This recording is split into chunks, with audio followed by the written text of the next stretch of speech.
የኢትዮጵያ እስልምና ጉዳዮች ጠቅላይ ምክር ቤት ዋና ስራ አስኪያጅ ሀጂ ከማል ከሃሩን ሚዲያ ጋር በነበራቸው ቆይታ በሰጡት ምላሽ የኢትዮጵያ እስልምና ጉዳዮች ጠቅላይ ምክር ቤት በነብዩ መሐመድ ላይ ድንበር ያለፈው ግለሰብን አስመልክቶ በሕግ ክፍሉ በኩል ምስክሮችን በማጠናከር ክስ መመስረቱን ገልጿል። በቦታችን ላይ ቤተክርስቲያን ላንገነባ፣ ገዳም ላንሰራ፣ ለሞኖክሲዎች ማረፊያ መጠለያ ቤት ላንሰራ ቃል እንገባለን ብላችሁ ፈርሙ እያላቸው ነው።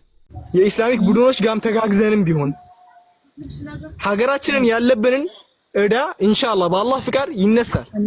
ትግላችን እስከ መጨረሻ ድረስ ነው። በሚዲያ ማውራት ብቻ ሳይሆን ወርደንም ደግሞ እየሰራንበት ነው። በአላህ ፍቃድ እንደዚህ አንልም። ምንም አፍታለች የተባለችው እቺ የ8 ዓመት ህጻን ልጅ በስተመጨረሻም ይህ ሽማግሌ እኔ አግብቻት ነው በማለቱ በሶማሊያ ላይ ከፍተኛ የሆነ ተቃውሞ አስነሳ። ኦርቶዶክሳውያን በአጠቃላይ አልቀው ሌሎችን ለማስገባት ከተፈለገ መሞከር ነው። ሰላም ለእናንተ ይሁን። ቤተ ክርስቲያኒቷን መድፈር ግን አደጋ ነው። ለሃይማኖቱ የማይሞት አዎ፣ ከዚህ ቀደም ብዙዎች ሞተዋል። ነገም ብዙ ትናንትም ብዙ ነው። ተከባብረን እንኑር። ሰላም እንደምን ቆያችሁ የተከበራችሁ የዚህ ቻናል ቤተሰቦች፣ በወቅታዊ ፕሮግራሞች ተመልሼ መጥቻለሁ። በመግቢያ ላይ እንዳስመለከትኳችሁ አንድ የ8 ዓመት ህፃን ልጅ በሶማሊያ ጠፍታ ነበረ።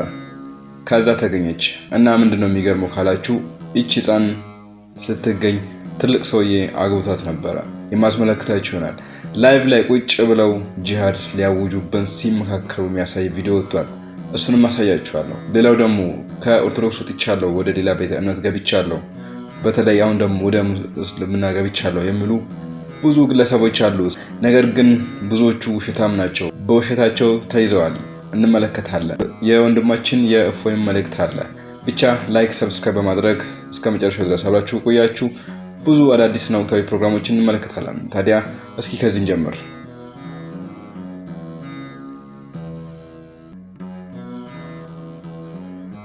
አፍታለች የተባለችው እቺ የ8 ዓመት ህጻን ልጅ በስተመጨረሻም ይህ ሽማግሌ እኔ አግብቻት ነው በማለቱ በሶማሊያ ላይ ከፍተኛ የሆነ ተቃውሞ አስነሳ። ሶማሊያ ላይ የተነሳው ቁጣ እቺ የ8 ዓመት ህጻን ለ6 ወራት ያክል ጠፍታ ሲያፈላልጓት ነበር። እናም ከወራት ፍለጋ በኋላ ሼክ መሐመድ የሚባለው ግለሰብ ጋር እንዳለች መረጃው ይደርሳል። እናም ሼክ መሐመድ ምንድነው የሚለው ልጅቷ ነገ የመጣች ወይም ነገ ያለችው ቁርአን እያስጠናት ወይም ደግሞ ቁርአን እያስተማርኳት ነው ብሎ ነው የሚመልሰው። ነገር ግን ሼክ መሐመድ ላይ ጥያቄ ሲበዛ አባቷ ፈቅዶልኝ እንዲሁ ደግሞ ዘመዷ እቺን ህጻን ልጅ እኔ ጋር አንተ ታስቀምጣ ነው እኔ ያገባሁት ብሎ ነው የተናገረው። ሼክ መሐመድም ለቢቢሲ እንደተናገረው እቺን የ8 ዓመት ህጻን ልጅ ያገባሁት የእምነት ስርዓታችን ስለሚፈቅድ ነው። እንግዲህ ይህን ክስተት ቢቢሲን ጨምሮ የተለያዩ ሚዲያዎች አፕሪል 1 ቀን ጀምሮ እየዘገቡ ነው የሚገኙት። በዚህ ግለሰብ ድርጊት ላይ እናንተ ሀሳብ ምንድነው? ኮሜንት ላይ ጻፉልኝ። በጣም የሚያሳዝን ነው፣ የሚያሳፍር ነው። እቺን አንድ ፍሬ ህጻን ልጅ አግብቶ እንደው ምን ሊያረጋት ነው? በጣም የሚገርም ነው። ሊያሳድጋት ነው? ምን ሊያረጋት ነው? በጣም ነው የሚያሳፍረው። ይሄ መንግስት ራሱ ይሄንን መጠየቅ አለባቸው። የሴቶችና የህፃናት ጉዳዮች ማህበራትን ይሄንን ነገር ማስቆም አለባቸው። ይሄን ነገር አንድ ማለት አለባቸው። እስኪ አሁን ደግሞ አንድ መረጃ ላስመልክታችሁ። በላይቭ ላይ ቁጭ ብለው ክርስቲያንን ለማጥፋት የሽብርተኝነት ንግግርን ሲናገሩ አንድ ሀገር ላይ ተቀምጠው ክርስቲያኖችን ለማጥፋት የሚመካከሩትን ነገር ላስመልክታችሁ። እስኪ ተመልከቱ። ማወቅ ያለባችሁ ነገር ወላሂ አልተቀመጠም። በሀገራችን ላይ ሀገራችን መሃል ላይ እንደዚህ አይነት ነገር ከጀመረ ሙናፊቁም አልተለየም፣ የአቂዳ ኺላፍ አለ፣ እርስ በርስ መባላት ነው የሚሆንብን።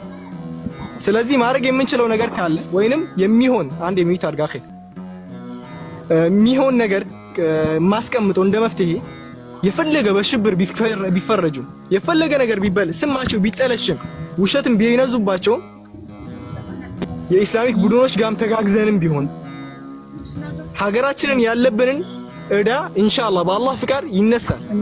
ትግላችን እስከ መጨረሻ ድረስ ነው። በሚዲያ ማውራት ብቻ ሳይሆን ወርደንም ደግሞ እየሰራንበት ነው። በአላህ ፍቃድ እንደዚህ አንልም። ምንም ነገር ግን ጊዜው ግን ይመጣል እወቁ። በዛን ሰዓት ላይ ግን ሁላችሁም ራሳችሁን አዘጋጁ። ነፍሶቻችሁን ለአላህ Subhanahu Wa Ta'ala ለመሸጥ ተዘጋጁ። እኛ እግሮቻችን ወጥተዋል፣ ግን ጊዜው ይመጣል። ተዘጋጁ። እኔ ወጣቱ ነኝ፣ ይሄን ብቻ ነው ማለት። ጊዜ ይመጣል። ተስፋ አትቁረጡ። እናንተ የበላዮች ናችሁ፣ ሙስሊሞች ናችሁ። የአላህ Subhanahu Wa Ta'ala ያወረደው ህግጋቶች ይፈጸማል። ሀገራችን ላይ እንደዚህ መጀመር አይቻልም የሚሉ ይሄ ጠዋቂት አገልጋዮችም አፍንጫቸው ይሰበራል።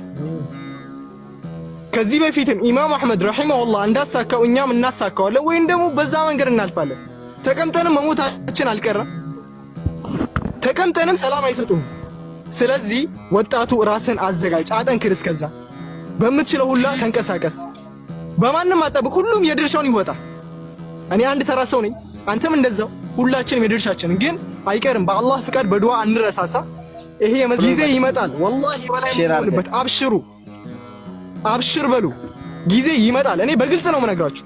ኢንሻአላህ ወላሂ አብሽሩ። እኔ ይሄንን ነው አሁን ደጋግሜ የምነግራችሁ። ኢንሻአላህ ልባችሁም አይሰበር። ለዚህ ዲን ወጣቶች አሉ፣ ጀግኖች አሉ።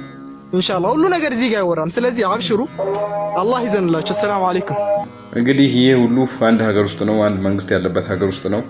እነዚህ ግለሰቦች እንደዚህ በምስል እንደዚህ ገብቶ ክርስቲያኖችን ለማጥፋት ኢቭን ከአሸባሪዎች ጋር ትላልቅ አሸባሪ የሚባሉ ዓለም ላይ ያሉ ከነዛ አሸባሪዎች ጋር ተባብረን እንኳንም ቢሆን እናጠፋቸዋለን፣ እስከ መጨረሻው እንታገላለን፣ ክርስቲያኖችን እናጠፋለን እያሉ ይገኛሉ።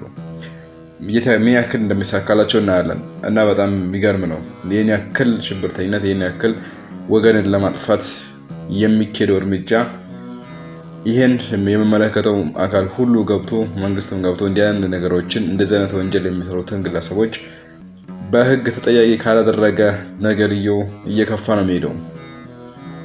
መንግስትም ተጠያቂ ይሆናል ለዚህ ነገር። ይህን ነገር በጊዜ ማስረጃው አለ፣ ይኸው ቪዲዮ አለ፣ እነሱ ግለሰቦቹ ይታወቃሉ። እነዚህን ግለሰቦች አንድ ማለት ነው። እንቀጥል እስኪ፣ እናንተ ማሳባችሁን ያስቀምጡልኝ። እንቀጥል እስኪ። አሁን ደግሞ የክርስትና ስምሽ ስትባል መቅደስ እባላለሁ፣ የክርስትና ስሜ መቅደስ ነው ብላለች አንዷ። የሚገርም እኮ ነው እናንተ። አንዴ የክርስትና ስምሽ ማን ነበረ ንገሪኝ። የኔ ክርስትና ስም አንተ ከማሪያ ይኸውልሽ፣ አንዴ ውሸት እየዋሸሽ እንዳልነበር ለማወቅ እኔ ራሴን እንትን ላሳይሽ። እንዴ እኔ እኮ ለዋሽ ከፈለኩ እኮ ዋሽቼ እኮ አንዱን ስም መጥቀስ እችላለሁ። ምንም የሚከለክል አንቺ ክርስቲያን አልነበርሽም? እኔ ልንገርሽ፣ ክርስቲያን አልነበርሽም። ኧረ እባክህ። እሺ ማን ነበር የክርስትና ስምሽ? መቅደስ። በጣም ሰማችሁ? ያዝልኝ አሁን ገና ሰማችሁ? ጄሪስ ይሄ ነው። እንደዚህ አይነት ሰው ነው መጥቶ የሚደበርብን። የክርስትና ስሟ ማን ነው? መቅደስ። መቅዲ ነው። አንተ ተው፣ መቅዲ ነው። አቤላ ቆይ፣ እንደፈለጋችሁ ማለት ትችላላችሁ። የክርስትና ስምሽ ማን ነበረ? ጋሩ። ለማን የምንኖርበት አካባቢ የሙስሊሙም ሰው የክርስቲያን ስም ይዛል፣ የክርስቲያኑም የሙስሊም ይዛል። ያ አንተ እንደምትፈልገው አይነት ስም ላልጠራልህ ይችል ይሆናል ምናልባት ማለት ነው። እኔ አሁን እሱ አይደለም ዋናው ዓላማ የዚህ የክርስትና ስምሽ መቅደስ ነው። ኦርቶዶክስ ነበርሽ፣ የክርስትና ስምሽ መቅደስ። ለማውራት እድሉን ተሰጠኝ ላውራ፣ ካልሆነ እኔ ያልገባኝ ነገር እስከዛሬ ብዙ ቪዲዮዎች እንደዛና ቪዲዮዎች እኔ ራሱ ሰርቻለሁኝ። ከክርስትና ነው ወደ እስልምና የገባሁት እያሉ የክርስትና ስም ሲጠየቁ የክርስትና ስም ምን እንደሆነ ራሱ የማያውቁ በጣም ብዙ አሉ። ተራ የምድራዊ ስሞችን ይጠራሉ። የክርስትና ስም ምን እንደሆነ ራሱ አላወቁም። ግን በተደጋጋሚ ተመልሶላቸዋል። ኢቭን የክርስትና ስም ራሱ ምን ማለት እንደሆነ እስከዛሬ ሲናገሩ የነበሩት ኡስታዛቸው አይደል እንደ ከወለተ ሐና ወደ ጀማል ነው ተቀይሯል ብለው የክርስትና ስም ምን እንደሆነ ራሱ አያውቁም። በቃ ወለተ ሐና ወይ ጉድ! በጣም የሚገርሙ ናቸው። ያው እንግዲህ አሰላሙ አለይኩም ወራህመቱላሂ ወበረካቱ። ድንገት ወደዚህ ኮልፌ አካባቢ ስመጣ አንድ እፎይ የሚባል ግለሰብ እዚህ አካባቢ ላይ ተገኝቷል እና በጣም የሚገርማችሁ ነገር ነው። እንዳጋጣሚ በምን አይነት መልኩ መያዝ እንዳለብኝ ትንሽ አስቤ ነበር፣ ግን ነገሩ ቀላል ሆኖ አግኝቼዋለሁ። ይኸው ፊት ለፊቴ አግኝቼዋለሁ። እሺ እፎይ። እኔ እፎይ አይደለሁም። እኔ ስሜ መክብብ ነው እና እፎይ መምሰል ይችላል። እፎይ መምሰል ይችላል። እኔ ግን እፎይ አይደለሁም። በነገራችን ላይ እፎይን አገኘን እያሉ ያምራቸዋል እንጂ አያገኙትም። እፎይ ሀገር ውስጥ እንደሌለ ነው ብዙ መረጃዎች የሚያስመለክቱት፣ ከሀገር እንደወጣ ነው። እንግዲህ እስኪ እናያለን መጨረሻውን። ውድ ክርስቲያኖች ኦርቶዶክሳውያን፣ አሁን ደግሞ የማስመለክታችሁ በተለምዶ ብዙዎቻችን ለምሳሌ እናታችን ቅድስት ኪዳነ ምሕረትን ኪድዬ እንላለን፣ ሚካኤልን ሚኪዬ እንላለን እያለን እንደ ሰው እንደ ተራ ሰው እንደ ሰዎች ስማቸውን እየቆረጥን የምናወራ ሰዎች አለን በተለምዶ። ነገር ግን እስኪ ወንድማችን የሚለን ነገር አለ። ወዳጄ ቅድስት ኪዳነ ምሕረትን ኪድዬ፣ ቅዱስ ሚካኤልን ሚኪዬ፣ ቅድስት ክርስቶስ ሰምራን ሳምራዋ፣ አቡነ ተክለ ሃይማኖትን ተክልዬ ብሎ መጥራቱን ከየት ተማርከው? ከየት ሳገኘው? ወይስ በመናፍቃኑ ቤት ያንን የከበረ የገነነ እኛ ጌታችን መድኃኒታችን ኢየሱስ ክርስቶስ ብለን እንጠራውን ኢየሱስዬ ብሎ ከሚጠሩት ቃርመው ይሆን? እንደው ለምሳሌ ተክለ ሃይማኖት ማለት ተክለ አብ የአብ ተክል፣ ተክለ ወልድ የወልድ ተክል፣ ተክለ መንፈስ ቅዱስ የመንፈስ ቅዱስ ተክል እግዚአብሔር የተከለው ማለት ሲሆን አንተ ዝቅ አድርገህ ተክልዬ ስትል እኔ ነኝ የተከልኩ እያልካቸው እንደሆነ ተረድተዋል። እንደው ቅዱስ ሚካኤል ማለት መኑ ከማምላክ ማን እንደ እግዚአብሔር ማለት ሲሆን ሚኪዬ ትርጉም አለው። ኪዳነ ምህረት የሰባቱ ኪዳን ማይተም ሲሆን ኪድዬ ትርጉም ይኖረዋል። ወዳጄ ወይ የአንድን ሀገር መሪ የአንድን ቀበሌ አስተዳዳሪ ከነ ክብሩ ከነ ማይረጉ ከጠራ እግዚአብሔር አክብሮ ስም የሰጣቸውን እንደ ቆሎ ጓደኛ መጥራት ውስጥ ተገቢ ነው? በዜማዎቻችን በመዝሙሮቻችን ስንኙ እንዲገጥምልን እያልን ክብራቸውን ማውረዱ ልክ ነው? እንግዲህ ወዳጄ ክብር ፍቅርን፣ ፍቅር ክብርን መንካት የለበትምና እናስተው። እንደዚህ ያሉ ከመጠሩት ወገኖች ውስጥ አንዱ ነኝና ነገር ግን ካሁን በኋላ እንደዛ አይደለም። ምክንያቱም ስህተት ነው። እንደዛ ማለት የለብንም። እናንተም ካሁን በኋላ እንደማትሉ ተስፋ አደርጋለሁ። ወንድማችን እፎይ በአንድ ወቅት ለኡስታዝ አቡበከር እንደዚህ አይነት አንድ መልስ መልሶ ነበረ። እሱን ልጋብዛችሁ እስኪ ትማሩበታላችሁ። ለምነት ራሳቸውን ያገለሉ ባህታውያንና መነኮሳትን እንዳታጠቁ፣ የደረሰ ዛፍ እንዳትቆርጡ፣ ለምግብ ካልሆነና ተፈቅዶ ካልሆነ በግ እንኳንና ፍየል እንዳታርዱ ይላል። መልካም እንደሰማችሁት ነው። ያለ መረጃ የተወራን እኛ ደግሞ በመረጃ እናፈርሳለን። ኡመር ዘ ፓክት ኦፍ ኡመር የሚለው በሲሪያዎች ሊባኖሶችን፣ ሲሪያዎችን፣ ግብፅን እንዴት ሙስሊም እንዳደረጉ እንደዚህ ሚላለ አንብብላችሁ። In the name of Allah, most gracious, most merciful, this is the document to the servant of Allah, Umar, the leader of faithful from the Christian of such and such city. When you Muslim come to us, we request safety for ourselves, children, property, and followers of our religion. በአላህ ስም እጅግ አዛኝ ሩሩቦ ነው። ይህ ዶክመንት የእንትና ኡመር የሱ እንትና ያወጣው በክርስቲያኖች ላይ ያወጣው አዋጅ ነው። እናኖች ወደኛ ስትመጡ ለራሳችን፣ ለቤተሰባችን፣ ለእምነት ተከታዮቻችን እና ለንብረቶቻችን ዋስትና ደህንነት እንጠይቃችኋለን። We made a condition on ourselves that we will neither erect in our areas a monastery, church, or sanctuary for monk, nor restore any place of worship that needs restoration.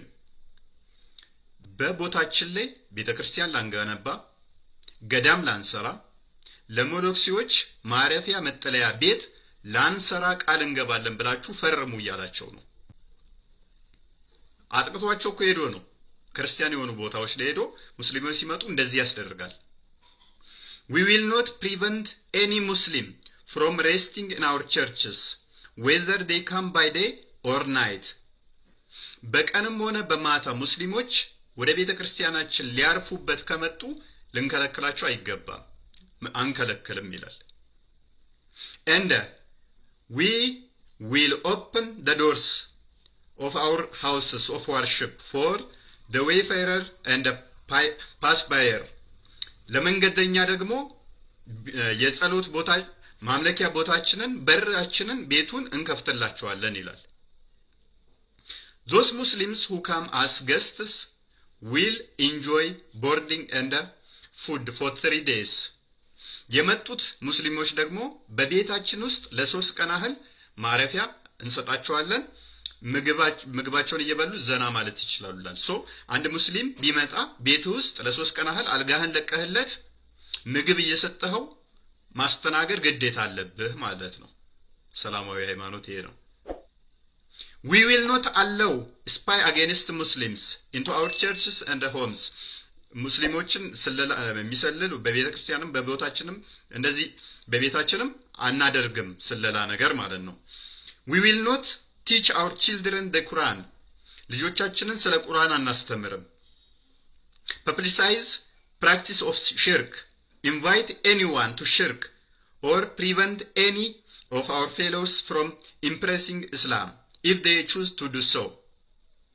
ስለ እስልምና ምንም ነገር ላናሳትም፣ ምንም ነገር ለሙስሊሞች ላንሰብክ፣ ልጆቻችን ስለ ቁርአን ላናስተምራቸው፣ ከእስልምና ወደ ክርስትና ላናመጣ፣ የኛ ግን ወደ እስልምና መሄድ ከፈለጉ ላንከለክል ብላችሁ ፈርሙ።